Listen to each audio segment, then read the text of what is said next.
My mom turned against me in court, siding with my cheating ex-wife and forcing me to support her baby, until the DNA results shattered her illusion. I will start this by saying that my mother has always deeply desired to have a daughter. This was something she had dreamed of for as long as I can remember. Her excitement was palpable when she and my father discovered they were expecting their first child, which happened to be me. However, everything changed the moment she learned I was going to be a boy. She was extremely disappointed, and this disappointment wasn't something she kept to herself. In fact, she has recounted this story to me on numerous occasions throughout my life, making it clear that she had always wished for a different outcome. My parents did plan to have more children, since my mother in particular had her heart set on having a daughter. Unfortunately, life had other plans.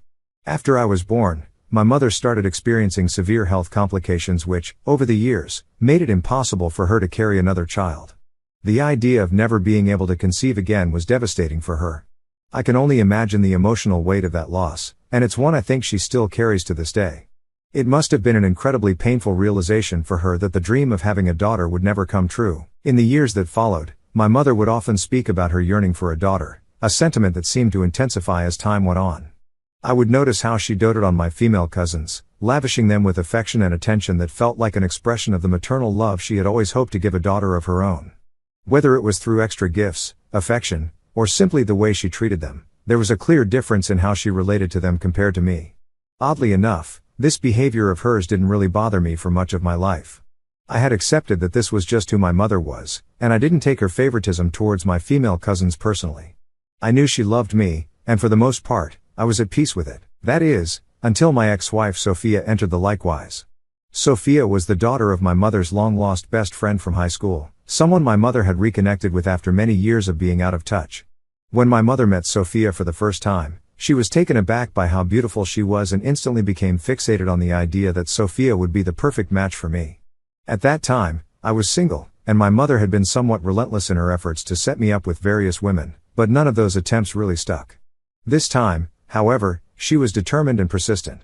She kept telling me how stunning and wonderful Sophia was, how much we'd complement each other, and eventually it became almost an obsession for her. For weeks, I endured her constant attempts to push us together, and eventually I caved. Honestly, at that point, I agreed to the blind date more out of a desire to quieten my mother than out of any real curiosity or interest. I just wanted her to stop talking about Sophia and let me go about my life. When I finally met Sophia, my first impression matched everything my mother had told me. She was, without a doubt, incredibly beautiful. But as the evening progressed and we got to know each other a little better, I realized there wasn't much substance beneath her beauty. One of the first things I always try to learn about someone is what drives them, what their goals are, and what dreams they have for their future. When I asked Sophia what she wanted to do with her life, her answer surprised me. She told me, without hesitation, that her dream was to be a stay-at-home mom. That's when I felt a sense of discontent. It's not that there's anything wrong with wanting to raise a family, but at that point in my life, I had very different ambitions. I wasn't even thinking about having children anytime soon, and I expected to be with someone who had aspirations beyond just starting a family. So, naturally, I asked her what she planned to do in the meantime, before she had children. Her response left me even more perplexed. She simply replied that she just wanted to be a stay-at-home wife. I looked at her, perplexed, as she went on to explain that her mother had always been a stay-at-home mom for as long as she could remember, up until her dad passed away, and that, in her eyes, this was the secret to her parents' successful marriage.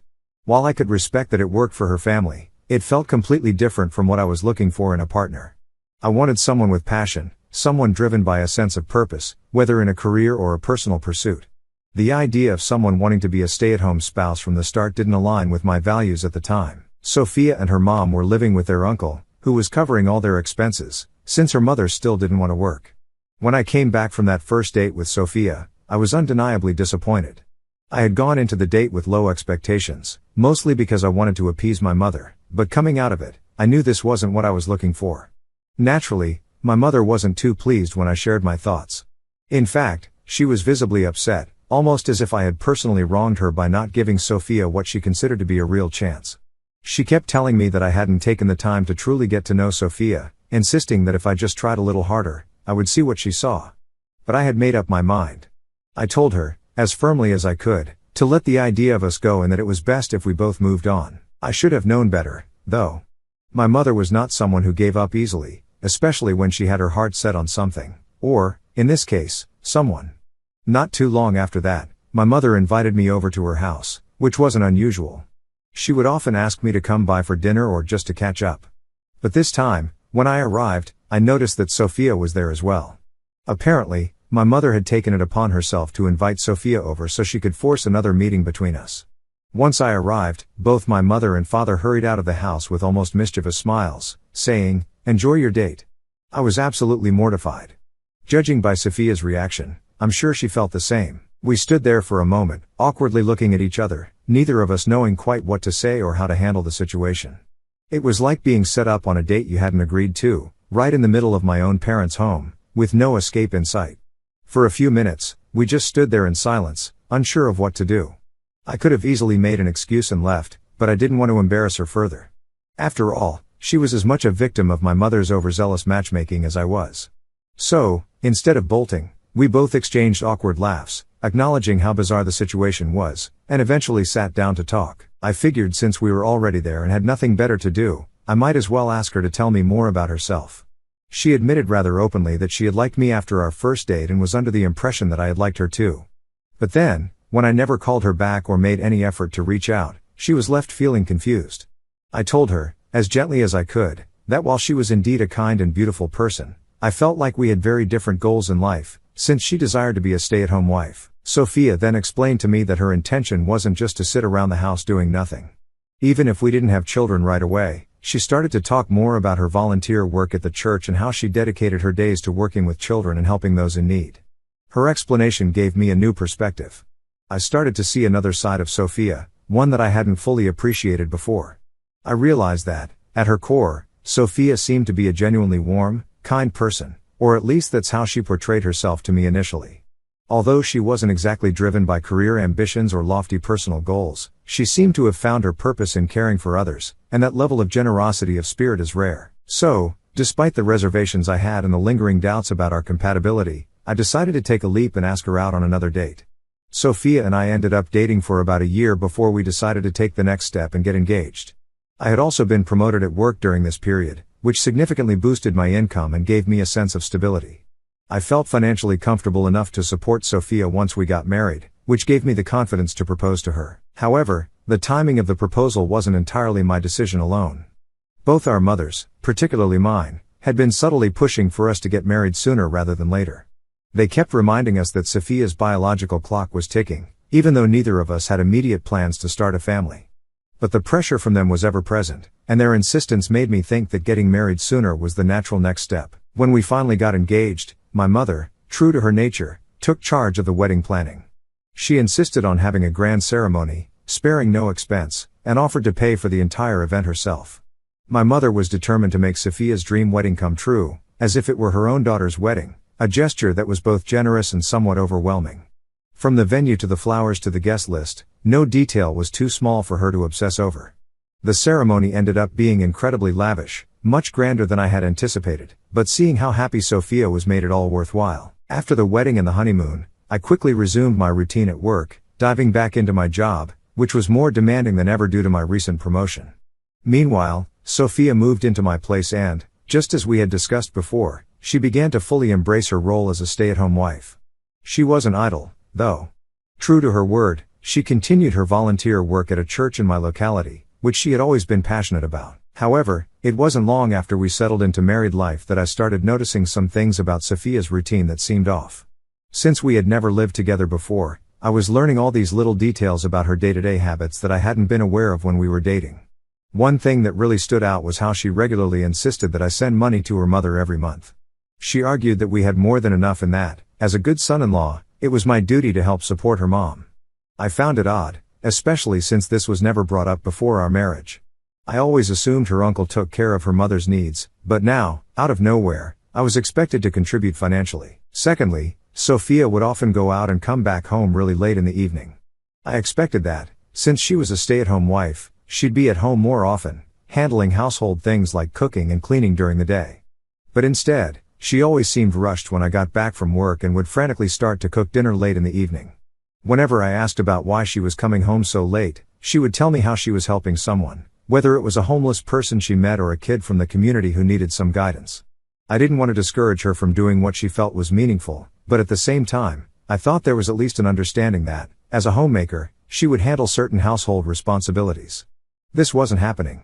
Our meals were often late, she'd throw something together at the last minute, the laundry was never done in time, and the house was rarely clean the way I thought it should be. I tried not to make a big deal out of it at first, but as time went on, I couldn't help but feel frustrated. I began bringing it up with her, having several calm conversations about how she could balance her volunteer work and her responsibilities at home. Each time, she promised me she'd change and do better, but the pattern never changed. It was always the same story: late dinners, chores left undone, excuses about how busy she had been helping others. One weekend, when she was once again out volunteering, I decided to go surprise her at the church where she said she volunteered.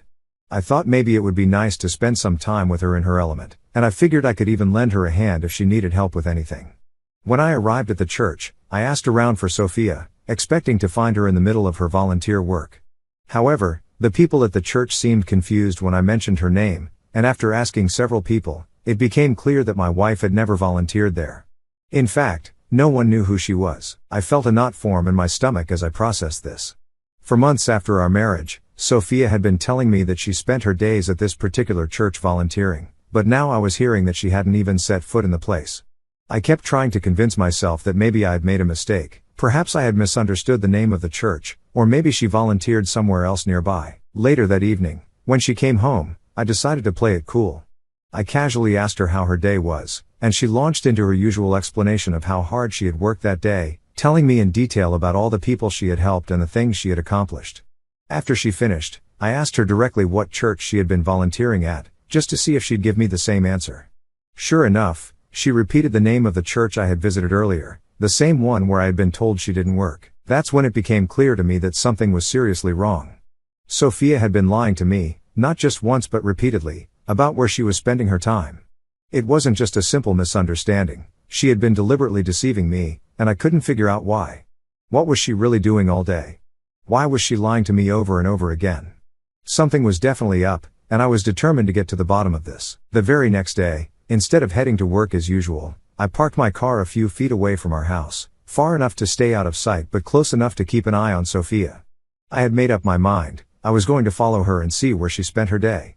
I wanted her to prove me wrong, to head to the church like she always said, and for this entire suspicion to be a misunderstanding. I was even mentally preparing myself to confess to her later, apologizing for doubting her and explaining that I had let my insecurity get the best of me. But what unfolded next was something I could never have prepared for. An hour after I left the house, I saw her walk out the front door. But instead of the usual conservative clothes that she often wore around the house or around me, she was dressed completely differently, in shorts and a tank top, an outfit I had never seen her wear before. I watched as she got into the car and, instead of driving in the direction of the church like I had expected, she took off in the opposite direction. My heart started racing. I followed her, staying a few cars behind to avoid raising suspicion. I kept telling myself that there had to be a logical explanation. Maybe she was running an errand, maybe she was meeting someone else from the church. Maybe. Eventually, she pulled into a quiet neighborhood and parked in front of a house I didn't recognize. It wasn't her mother's place, and it didn't belong to any of her cousins as far as I knew. I saw a man walk out of the house to greet her. My heart sank as I watched them embrace, and then, to my utter shock, they kissed in the driveway. They held each other, arms wrapped around one another, like it was the most natural thing in the world for them. I couldn't breathe. It was like watching a car crash in slow motion, except I was the one crashing, and there was nothing I could do to stop it. My hands tightened around the steering wheel as I tried to process what I had just seen. Sophia and the man then walked back inside the house, arms wrapped around each other, as if this was something they had done 100 times before. I felt sick. One thing seemed clear to me, this wasn't just a random fling or a one-time mistake. The way they interacted, the comfort between them, it was clear that this was a long-standing affair. My heart felt like it had been ripped out of my chest. All the doubts, the odd timings, the strange excuses, it all started to make sense now. She had been living a double life, lying to me about where she spent her time while carrying on this affair right under my nose. My first instinct was to call my mother. I wanted to vent, to tell her everything, to hear her voice and get some sort of comfort. But I knew if I told her, she would no doubt call Sophia immediately, either out of anger or shock, and that would tip Sophia off. I didn't want Sophia to know that I had found out, at least not yet. I needed proof. I needed concrete evidence of her affair so that, when the time inevitably came to confront her, I would have everything I needed to end this marriage. I had to be smart. For 2 weeks after that shocking discovery, I channeled all my energy into gathering the evidence I needed to finally confront Sophia and initiate the divorce. During this time, I met with a lawyer to ensure that my assets would be protected as much as possible when the divorce went through. I knew that Sophia and I didn't have a prenuptial agreement, and I wanted to make sure that the fallout from this betrayal didn't leave me in financial ruin. The evening I finally confronted Sophia felt surreal. I sat her down calmly, told her that I knew about her affair. She looked shocked at first and even tried to argue, to deny what I was saying. But I had come ready for this. One by one, I presented her with all the evidence I had collected over the past month, photos of her with the man, screenshots of their text messages I had collected from her phone, and even records of the days she had lied to me about being at church. With every piece of evidence I revealed, she knew there was no way to talk her way out of this. Finally, begrudgingly, she confessed. She admitted that the man she was seeing was her high school boyfriend, which I had already figured out after doing some research and finding him on Facebook. She tried to downplay the entire affair, saying that she was just being stupid and that she was just fooling around with him, nothing serious. She insisted she didn't intend for things to go as far as they had. I wasn't buying it. I looked her in the eyes and firmly told her that I was going to divorce her. She was stunned. I think, in some part of her mind, she believed she could talk her way out of it, that I would somehow forgive her or be swayed by her excuses. But when she realized that I was serious, she tried to fight it. She begged me to reconsider, saying that she could change and that we could work things out. But her pleas fell on deaf ears. I knew that if I stayed, I would never be able to trust her again. I calmly told her to pack up her bags and leave. To make sure there would be no confusion or attempts to manipulate the situation with our families, I created a group chat with my parents and Sophia's mother. In the chat, I laid everything out clearly. I sent all the proof of Sophia's infidelity, the photos, the text messages, everything. I wanted them to know the full truth about why I was divorcing her, and I wanted to prevent any false narratives from being spun by either Sophia or her mother. I knew that once the news broke, all hell would break loose, and I wasn't about to leave room for any misunderstandings. As expected, the reactions were intense. My mother was absolutely livid, outraged that Sophia had betrayed me. But at the same time, she and Sophia's mother couldn't help but beg me to reconsider my decision. Despite the undeniable evidence of Sophia's infidelity, they pleaded with me to find it in my heart to forgive her and give her another chance. Thankfully, my dad stood by my side. He reassured me I was making the right decision and that no one should stay with a cheating partner, no matter the circumstances. He told me I deserved better and supported my decision to move forward with the divorce. A week after I filed for divorce, Sophia and her mother showed up at my house unexpectedly. Sophia revealed to me that she was pregnant with my child. My immediate reaction was disbelief. I outright refused to accept that I was the father, given her affair. Sophia's mother lashed out at me, accusing me of ruining her daughter's life by not accepting responsibility for the baby and divorcing Sophia so suddenly. She made it seem like I was the one being cruel. Later, my own mother doubled down on her pleas. She talked to me about how children can change everything in a marriage, about how having a baby could bring Sophia and me closer, as if the pregnancy was some magical solution to the infidelity. She told me that Sophia had promised to never cheat again, and I needed to consider the child's future, not just my pride. She made me feel like the bad guy for choosing to walk away from a marriage where the trust was gone. When I still didn't give in to her reasoning, my mother, in her desperation, threatened to testify against me in court when the time came, especially if the issue of child support arose. She said she would make sure I paid for the baby, regardless of whether or not it was mine. DNA doesn't matter, family is family, she argued, implying that she didn't care who the biological father was. She was determined to claim the child as her grandchild, even if it meant going against me in court, and that is exactly what she did. True to her word, my mother testified against me during the divorce proceedings, which was one of the most painful betrayals I've ever experienced. My lawyer and I fought hard to make sure that the court understood that Sophia had been unfaithful and that there was a very real possibility that the child wasn't mine. But my mother and Sophia's mother testified that Sophia's affair wasn't anything sexual, downplaying her infidelity as if it had been some sort of an innocent mistake. They even argued that, because Sophia and I had been intimate just weeks before our separation, right around the time I had discovered her affair, the baby must be mine. Thankfully, in the end, the judge ruled that they couldn't make any final decision regarding child support or paternity until after the baby was born and a proper paternity test needed to be conducted. Only then would it be determined whether or not I was the biological father. I was relieved. It felt like a small victory in what had been a draining and painful process. At least now, I wouldn't be forced into supporting a child that might not be mine without solid proof. But my mother, Sophia, and her mother were furious with the outcome. My mother later came up to me and told me how she wished I was not her child and that, if I was truly a man, then I should pull my pants up and accept Sophia's child as mine, regardless of what the paternity test proves. Over the past months, my mother has gone around bad-mouthing me to everyone in our family, painting me out as the villain who destroyed my marriage over what she insisted was just Sophia's one-time mistake. No matter how much proof I presented or how many logical arguments I made, my mother clung to her narrative, blaming me for everything that had gone wrong. So, you can imagine my satisfaction when the day finally came for the paternity test results. Sophia gave birth to a girl this week, and we promptly had the test done. It turned out that the baby did not belong to me, as expected. When I shared the results with Sophia, she broke down in tears, pleading with me to accept the child.